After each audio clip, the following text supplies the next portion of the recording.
Welcome back, everybody, to This Is Come Follow Me. Today we will be studying Genesis 12 through 17 and Abraham 1 and 2. Okay, so I'm going to start off with Abraham. So verse 2 in the book of Abraham says, I'm writing it down, I sought for the blessings of the fathers and the right whereunto I should be ordained to administer the same. So basically, Abraham is seeking the blessings of the fathers and also seeking to administer the same to other people. Now, Abraham eventually gets the ability to bless others, but first, he needs to have people willing to be blessed into the gospel. Verse 25 explains what Pharaoh did in this time period.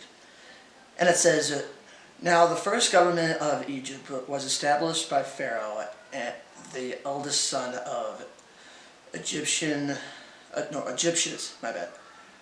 the daughter of Ham, and it has after the manner of the government of Ham, which was patriarchal.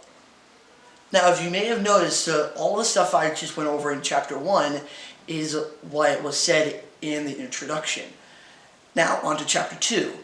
Now, in chapter 2, the blessings that God promised to Abraham has been fulfilled, and so the introduction says, all the gospel blessings are promised to his seed and through his seed to all. Now, we'll get to the verses in a second, so now let me first go through the entire introduction of chapter 2, and let's see if you guys can catch what I go through in chapter 2 by what it says in the introduction. Abraham leaves Ur to go to Canaan. Jehovah appears to him in Haran. All gospel blessings are promised to his seed, and through his seed to all. He goes to Canaan and on to Egypt. Part of verse 9 says, bear this ministry and priesthood unto all nations. So basically, it's saying that Abraham is told to share the ministry to all nations and use the priesthood and bear it to others. Part of verse 11 says, shall all the families of the earth be blessed, even with the blessings of the gospel. Now that's it for the book of Abraham. Now let's move on to Genesis. Now I'm just going to read the verses in the Bible of chapter 12 Genesis, because many of you guys probably even know what it already says. And by the way, I have the King James Version, so if you guys have a different version, then they both have the same purpose and they both have the same meaning, so that's okay.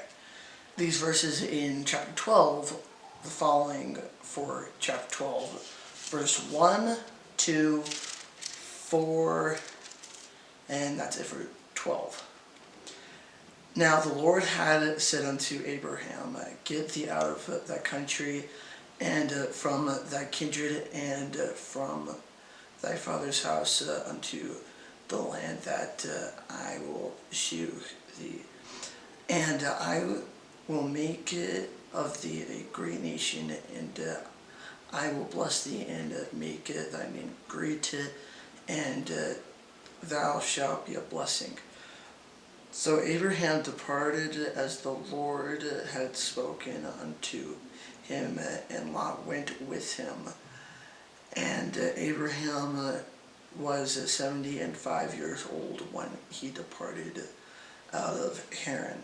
Now in chapter 13 there are only two verses, verse 1 and verse 4, and they say, and Abraham went up out of Egypt, he and his wife, and all that he had, and Lot with him, into the south, unto the place of the altar which he had made there at the first, and there Abraham called on the name of the Lord. Chapter 14's verses are verse 18 and 19.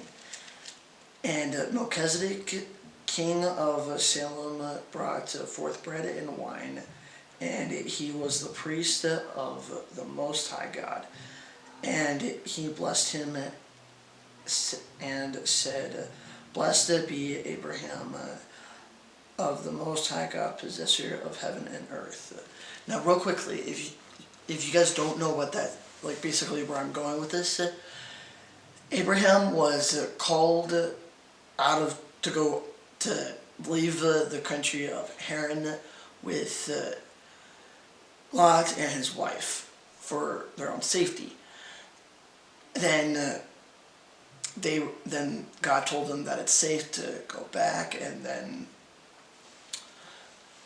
now in the verses I just read, Abraham desires to be blessed from a patriarchal and